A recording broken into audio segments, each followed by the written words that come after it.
As I look into the mirror while shaving, I see a face peering over my shoulder. You like the face? Oh, I do indeed. It's the face of an angel. The angel on my shoulder. It's a lovely face and a happy one. It's a happy face because I've just had the happiest Christmas. And why not? America's finest silver plate is 1847 Rogers Brothers. And now, Angel, would you remove your face from my shoulder so I don't cut my nose off?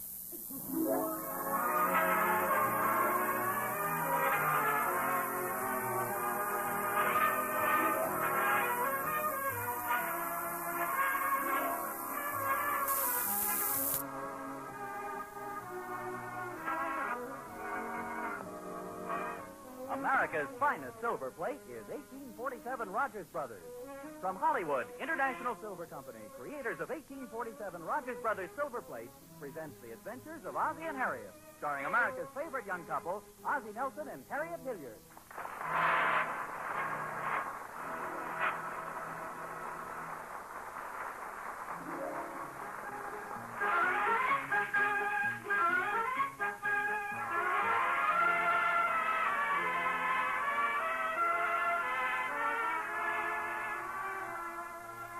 It's a pleasant sight, looking down Rogers Road in the winter twilight. Christmas tree lights gleaming in the windows, families coming home from church. That comfortable white house with the wood smoke spiraling up from the chimney, that's where the Nelsons live. In the living room, lighted only by the glow of the fire and the lights of the tree by the window, Ozzie is stretched out comfortably on the couch, and Harriet and the boys are down on the floor putting together a jigsaw puzzle. Does this curved piece go in there? Yeah, that's it. Move over. Let me try this one. That doesn't go there. Well, let him try it, David. There, you see? That works. See, there are the three wise men, and that's the Star of Bethlehem. That's swell. Now it's still in the sky. How about that black piece over there with the stars on it? Well, you better come closer, dear. That's a domino.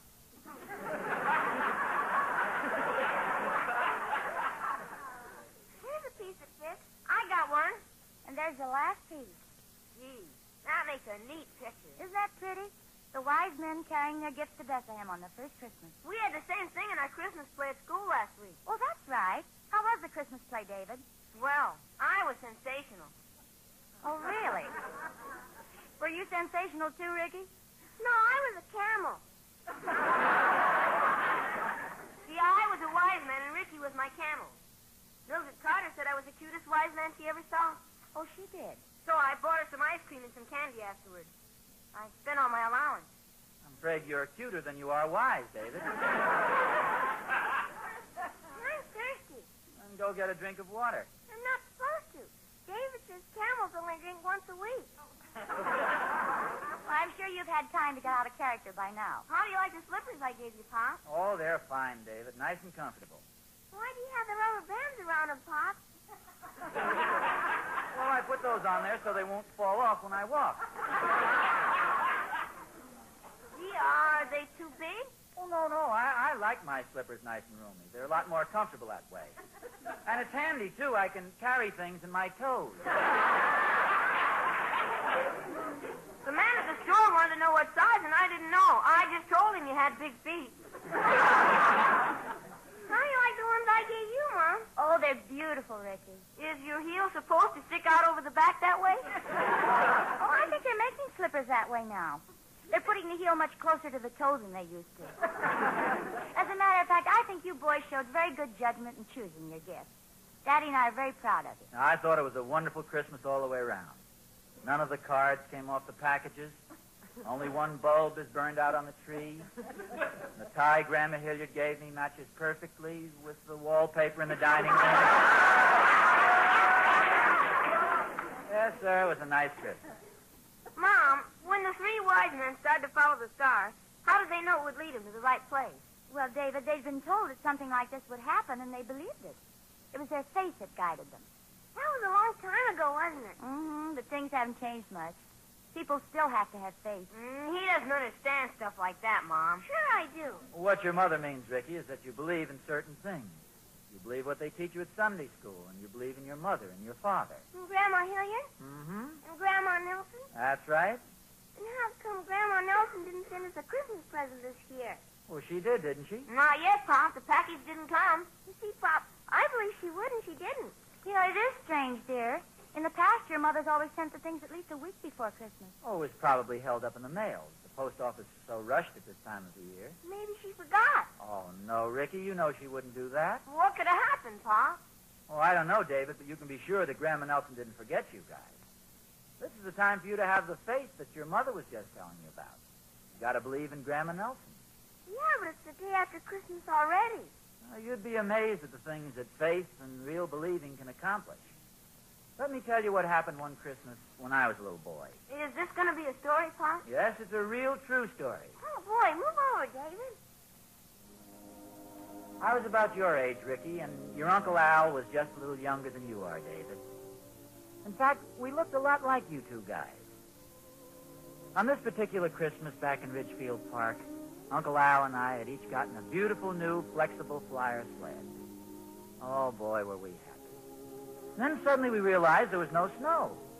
It was just one of those years when it hadn't snowed for Christmas. Well, it was the afternoon of Christmas Day. Your Uncle Al and I came in the house pretty discouraged. Now, I remember my pop was sitting on the couch in the living room, well, just about the way I'm sitting here right now. Hi, Pop. Hello, Ozzie. Hi, Pop. Hello, Alfred. What are you looking at? Oh, it's a silly contraption somebody gave me for Christmas. It's supposed to be a weather forecasting barometer. Hey, that's a swell thing. Does it work, Pop? Oh, I don't think so, Alfred. It's just a little one. I don't imagine it's much good. You know, the real instruments they use at the Weather Bureau cost thousands of dollars. Doesn't it work at all? Oh, it might predict something simple like rain or fair and warmer, but that's about all.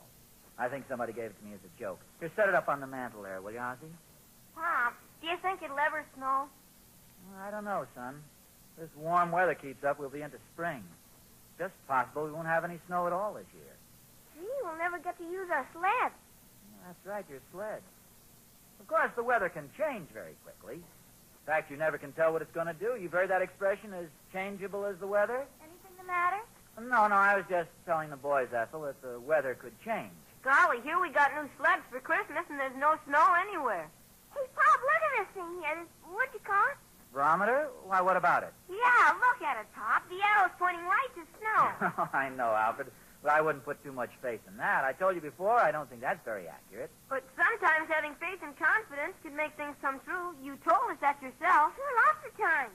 Oh, of course, it's very possible that the barometer could be right. Sure. If you have faith in the barometer and we have faith in you, then it'll snow, huh, Pop? Well, I didn't say quite that, What do Alfred. you think it'll be, Pop? Now, wait a minute, boys. The only thing I said... Will it snow tonight or tomorrow morning, Pop? Well, I don't know. It might snow tonight and then again... Now, wait a minute, boys. I don't want you to get your hopes all up. It's gonna snow. No. Keep having faith in Pop, Al. Now, Come on, fellas. Poppy. Let's go out and see if it started yet. Where will I get my Artie? Now, wait a minute, boys. No, I didn't mean that faith in me would make it snow. Boys! How do you like that? They think that because they have faith in me that I can make it snow. George, if it's going to snow, you better go outside and put up the storm doors.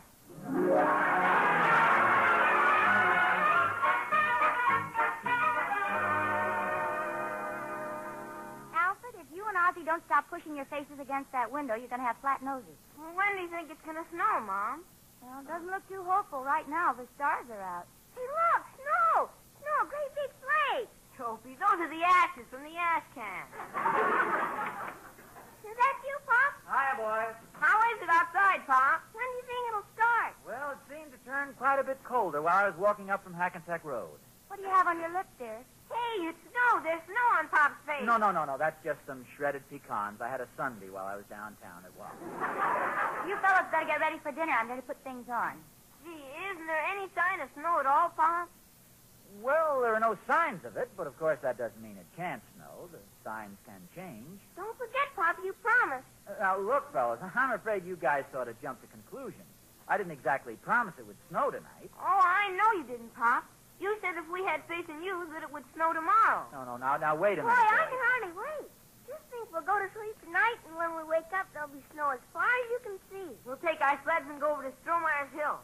Come on, Ozzie. Let's get ready for dinner so we can eat fast and go to bed and go to sleep. So it'll be tomorrow morning quicker. Come on. Pop, Yes, Ozzie. it is going to snow, isn't it? Yes, son. It's going to snow. Gee, thanks, Pop. You take taking a pretty big chance, George. What else could I say? Little guy looking up at me with that complete faith. That absolute confidence that if I want it to snow, it'll snow. How could I refuse? But, George, it's a beautiful, clear night. Not a cloud in the sky. Well, I know, but it could change. You know something, Ethel? I think it is going to snow tonight.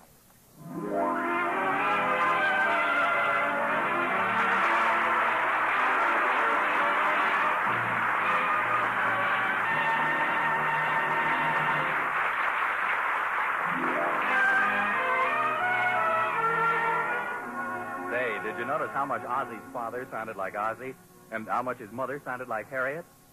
And you know something else? I'll bet their table looked very much like the Nelsons, too. Sure. Both of them set with beautiful 1847 Rogers Brothers. Why, even as far back as 101 years ago, 1847 Rogers Brothers held the honored place on American tables. It was America's first silver plate that year, and during the century that has followed, 1847 has always been America's finest silver plate. Today, you can choose no more beautiful, no more exquisitely fashioned silverware than that which bears the famous year mark, 1847. Its lovely features are unexcelled. No other silver plate looks and feels so much like solid silver. In every way, 1847 Rogers Brothers answers your dream for the best for your table. So, if Santa Claus left you a check yesterday, why not put it toward bringing shining, unequaled beauty to your home? Why not see 1847 Rogers Brothers at your dealers tomorrow? 1847 Rogers Brothers, the finest silver plate in America.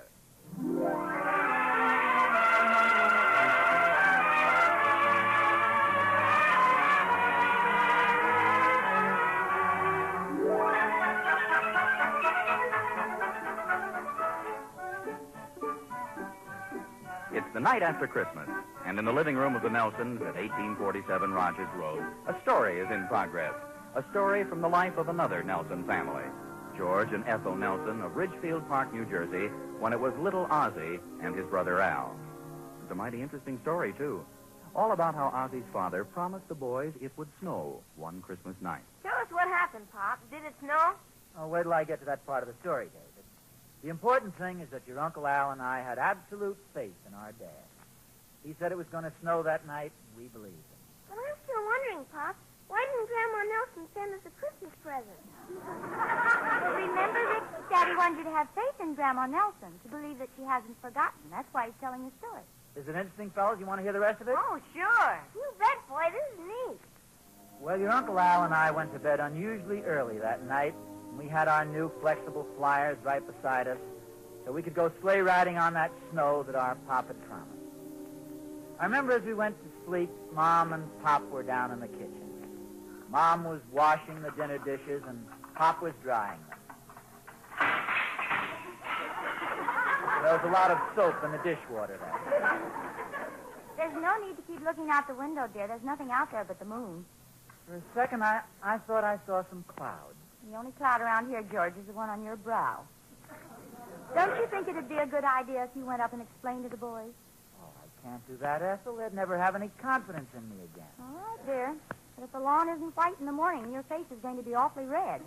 I'm not so sure. Don't ever make the mistake of underestimating a small boy's faith. Might be just the thing that works. Well, I hope you're right, dear. Another thing. Of course, I realize it's practically a toy, but this little barometer still says snow. If only there was some way of finding it.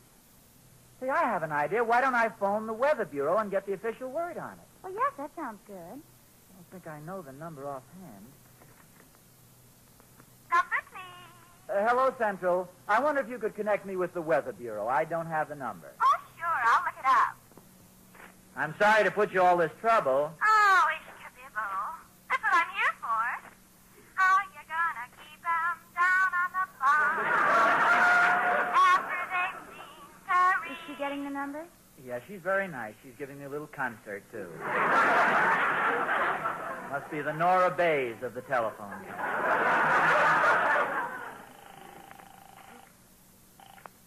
Weather Bureau. I'd like to get some weather information. Do you expect snow tonight? Oh, yes, indeed. We expect snow about midnight in Portland, Oregon, Montreal, Canada, and Frozen Monkey, Montana.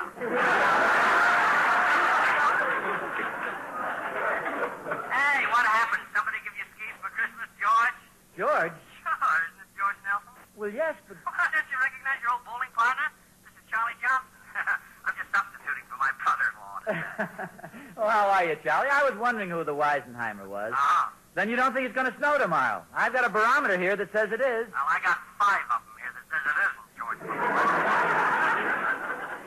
Yeah, not only that, I left my Arctics at home. Look, I don't like to argue with scientific information, but what makes you so sure? Or is that giving away trade secrets? No, George. I'll be glad to explain it. Now, if I get too technical, you stop me. Now, you see, up in the sky, there are a lot of little elves, and they're in charge of the weather. And right after each election, they gather in all the hot air that's left over. And then the hot air chases the cold air and usually catches it. Because you know how easy it is to catch cold. Especially at this time of the year. Well, sir, this causes rain. And then the little elves sit around and pop the rain. I bet you never realized before that snow is nothing more than pop rain.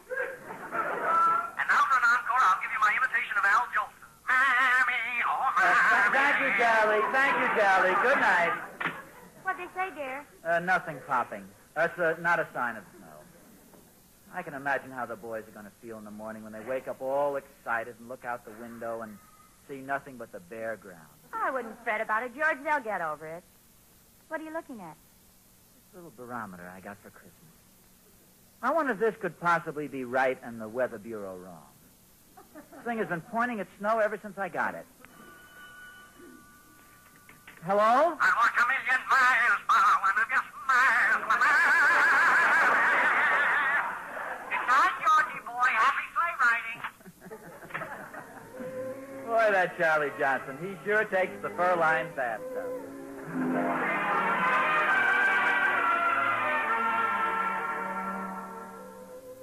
Poor old Pop.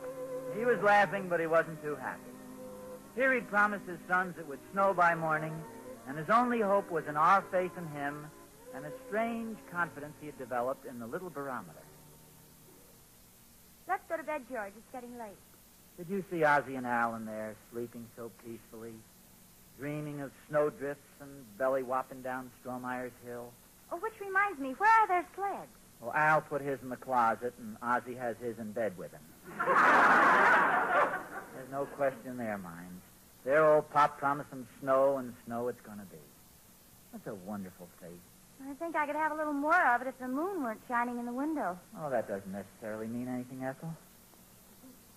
I think I'll put this barometer on the nightstand beside our bed where I can keep an eye on it. It's still pointing right to snow. Isn't that wonderful?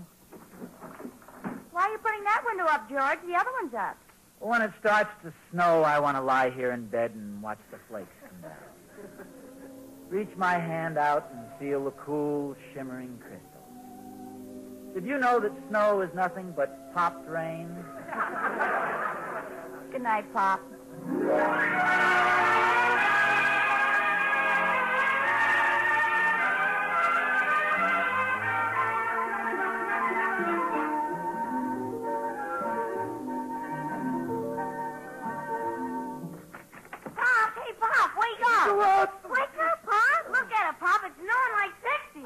It is snowing. Ethel! I'm right here, George. Isn't this wonderful? Look at it come down. Boy, it's snowing like everything. How'd you do it, Pop? Oh, I can't tell you. It's a secret. Come on, Ozzie. Let's get the sled. The Weather Bureau called up 3 times. They want to buy your barometer. Charlie Johnson snowed in up there. You'll probably have to leave town because the weather doesn't agree with him. I'm not the kind of person who says, I told you so, Ethel, but you didn't think this had happened, did you? No, I must admit I didn't, George. I guess I underestimated the faith of 2 small boys and their fathers. It just shows you what it can do. Of course, the funny thing is, I never would have known it was going to snow if it hadn't been for this little barometer. It's a wonderful instrument. There's no doubt about that. Let's take a look at it. It's pointing right to snow, and it's snowing like 60 out. Look at the needle. Oh, I know it is. Not only that, it was pointing to snow yesterday, and it'll still be pointing to snow next 4th of July. What are you talking about? Have you tried to move it? The needle is fastened there. Look at the back of it. There's a little sign on it. The north wind will blow, and we shall have snow. Now is the time to order your coal from the Brewster Coal and Fuel Company.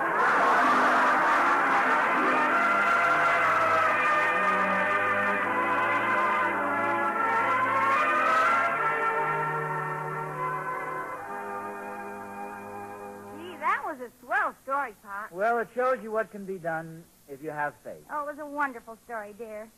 I hope you boys got the point of it. Oh, sure. Oh, sure. Only one thing, though, Pop. You think Grandma Nelson forgot to send us a Christmas present? I'll explain it to you again tomorrow, Ricky. Come on, boys. You've had your story. It's time for bed. Yeah, you run upstairs, you guys. I want to read the paper. Are you sure you understood the point of the story, Ricky?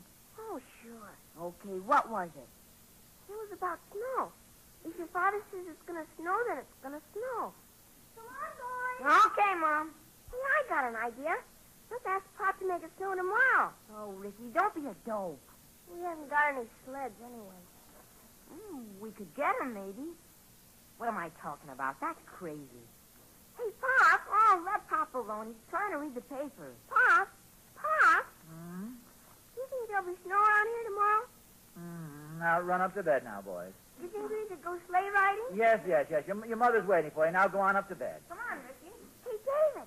There's going to be snow tomorrow. We can go sleigh riding. Pop said so.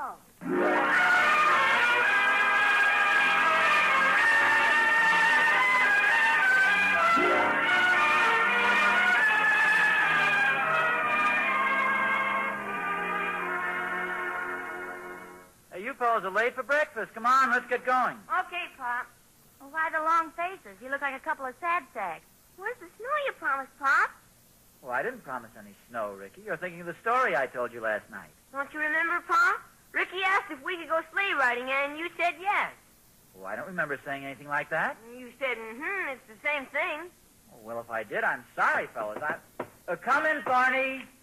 Hiya, folks. Hi, Barney. Well, don't sit here wasting time. Get your heavy clothes on, boys. We're going sleigh riding. What are you talking about? Snow, Oz. Beautiful snow. Catherine's father just phoned us. There's 3 feet of snow up at the old Hatchapuku Mountain. We can be up there in 2 hours. Oh, boy, snow. Can we go, Pop? Well, of course. You don't think I'd promise snow and then not let you go sleigh riding, do you? Oh, the only thing, though, dear, the boys don't have any sleds. Yeah, how about that? When Pop was a boy, he had sleds and no snow. And here we got snow and no sleds. I'll get it. Let's see. David and Ricky Nelson. They live here? Yes, they do. I got a delivery here from Henderson. Oh, careful. It's pretty heavy. Well, I'll be darned. What is it, Mom? Hey, Pop, look, sleds. Oh, boy, sleds will fly from Grandma Nelson. Well, isn't that wonderful? 2 sleds from Grandma Nelson. Oh, there you are. Thank you. Well, thank you. Happy New Year. Same Thank you. Golly, how did Grandma Nelson know what we wanted? See, I told you fellas to have a little faith in Grandma. These are real neat, boys. Well, hurry up and get ready, boys. I'll be back in 10 minutes. Gee, thanks, Mr. Thornberry. Thanks, Mr. Thornberry. Bye, So long, Tony. Barney. Oh. Boy, it sure is a wonderful thing to have faith in people, huh, Pop? Yes, David, it sure is. Come on, David, let's put on our Arctics. Arctics? What are they? I don't know. Pop used to wear them when he was a boy. Boy, that Ricky, he sure takes a fur-lined bathtub. Hey, Mom, did you know the snow is nothing but Pop's rain? Yes, I know, dear. Come on, boys. How you gonna keep them down on the farm?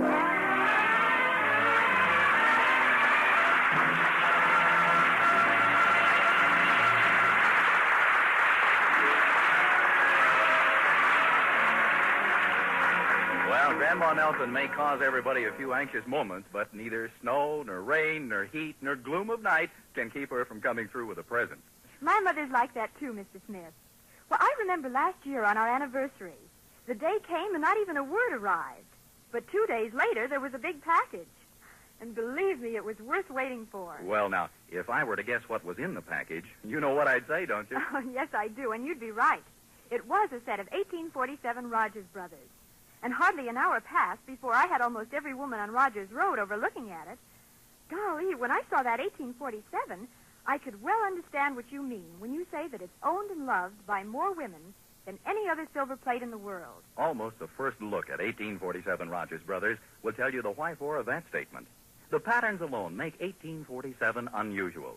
They're created with such skill and warmth. Adoration, First Love, Eternally Yours, and Remembrance are their names, and they're designed to fit every woman's individual taste and scheme of decoration. There's an amazing richness of detail in those beautiful 1847 patterns, too.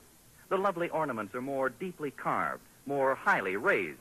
I think 1847 Rogers Brothers is wonderful silver plate, no matter how you look at it. And that includes the price, too. 1847 prices haven't gone up since 1945.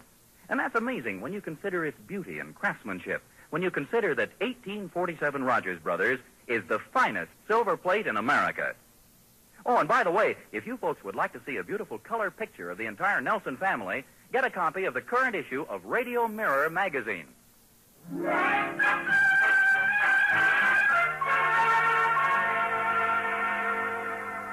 Ozzie, Yeah? one thing is puzzling me. You didn't seem at all surprised when Thorny said there was a snowstorm up in the hills this morning. Well, confidentially, I expected it. You had sort of a hunch?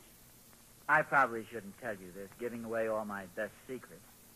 But I read the weather forecast in the paper last night. Is that all that's puzzling you? No, there's something else, too.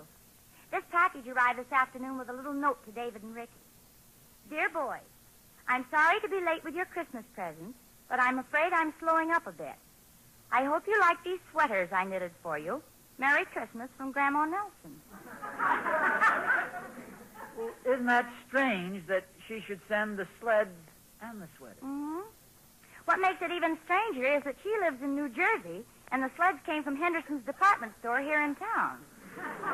They just happened to arrive at the opportune moment, and the card was written in your handwriting.